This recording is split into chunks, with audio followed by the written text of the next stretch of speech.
Assalamualaikum warahmatullahi wabarakatuh. Salam jumpa dengan saya Roni. Kali ini Tip Praktis akan memberikan video tutorial penyusunan laporan keuangan dari awal. Video tutorial ini dibuat karena banyak dari teman-teman yang bekerja di sektor UKM belum menyusun laporan keuangan.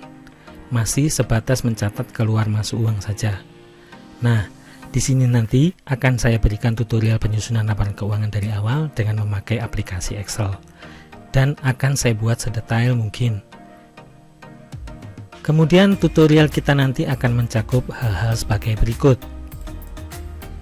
Pertama, penyusunan aplikasi laporan keuangan dengan menggunakan Excel, mulai dari jurnal, neraca saldo sampai dengan laporan keuangan. Yang kedua, menentukan saldo awal.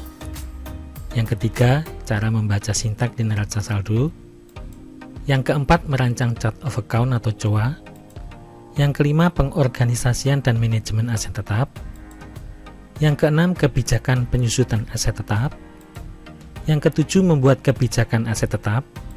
Dan yang kedelapan, menyiapkan form-form pendukung untuk mengorganisasikan dan manajemen aset tetap.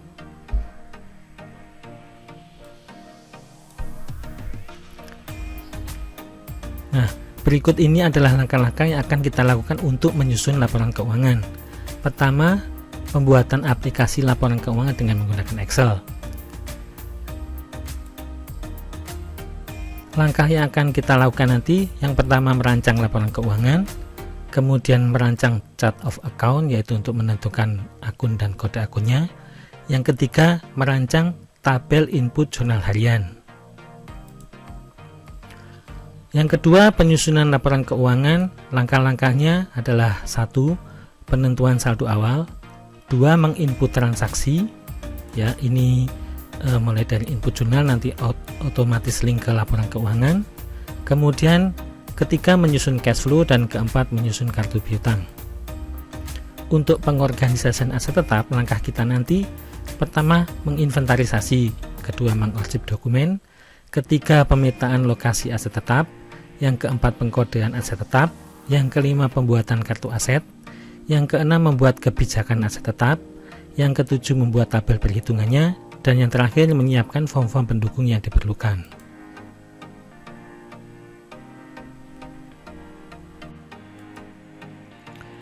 Nah, ini adalah hasil akhir dari langkah yang akan kita buat tadi. Yang pertama, menyusun aplikasi laporan keuangan menggunakan Excel, mulai dari jurnal, neraca saldo sampai dengan laporan keuangan. Untuk jurnal, halamannya seperti ini akan kita buat nanti.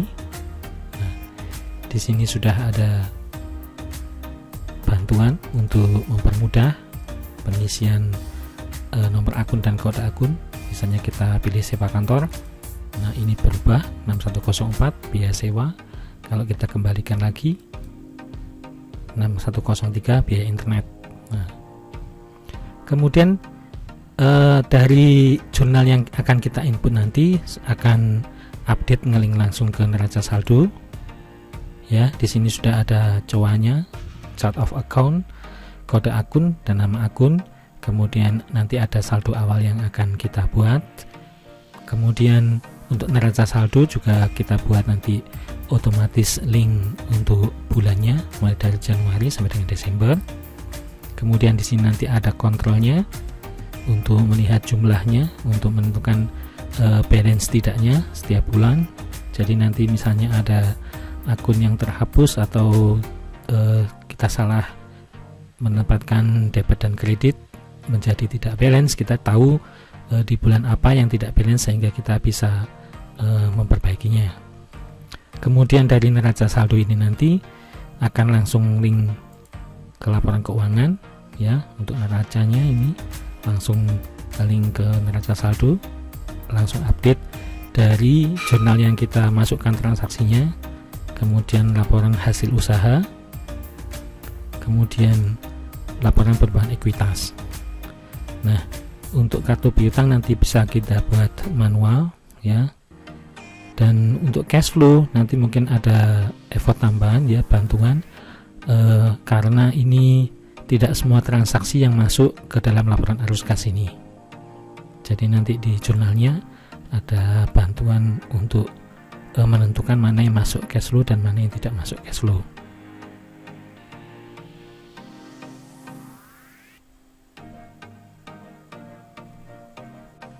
Untuk pengorganisasian dan manajemen aset tetap, nanti akan ada seperti ini langkah-langkah, mulai dari inventarisasi, kemudian pemetaan lokasi, pengkodean lokasi. Untuk nantinya digunakan sebagai pengkodean aset tetap ya. Kemudian sampai dengan pengaplikasiannya.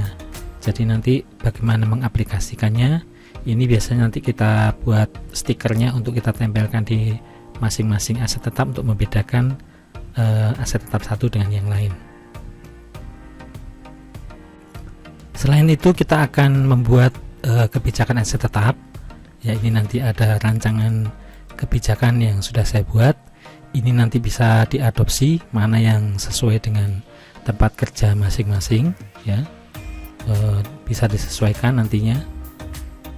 Nah, ini yang sudah saya buat untuk struktur kodenya, kemudian kebijakan penerimaan aset tetap, kemudian ada perawatan dan pengakuan penurunan nilai aset, kemudian ada penghapusan, penjualan, pembatasan jumlah dan pemakaian, kemudian cara stok opnim dan penyusutan aset tetap, dan penggolongan aset tetap.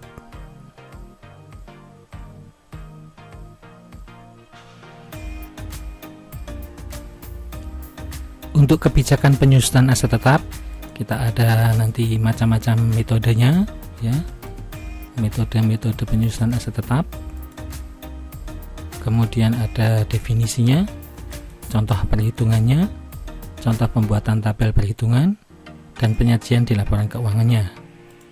Ya, ini ada beberapa metode, tapi akan saya bahas dua saja, yaitu metode garis lurus dan metode saldo menurun.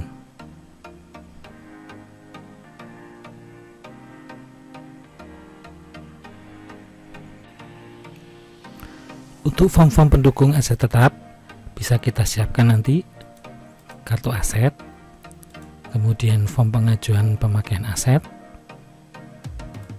kemudian untuk pemeriksaan aset, untuk stok opnim, kemudian kebijakan database-nya bagaimana, kemudian laporan per bulannya bagaimana.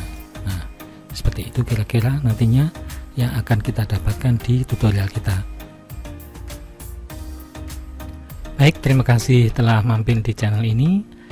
Demikian dulu saya sampaikan. Untuk lebih detailnya nanti kita masuk ke masing-masing video. Terima kasih dan semoga bermanfaat. Assalamualaikum warahmatullahi wabarakatuh.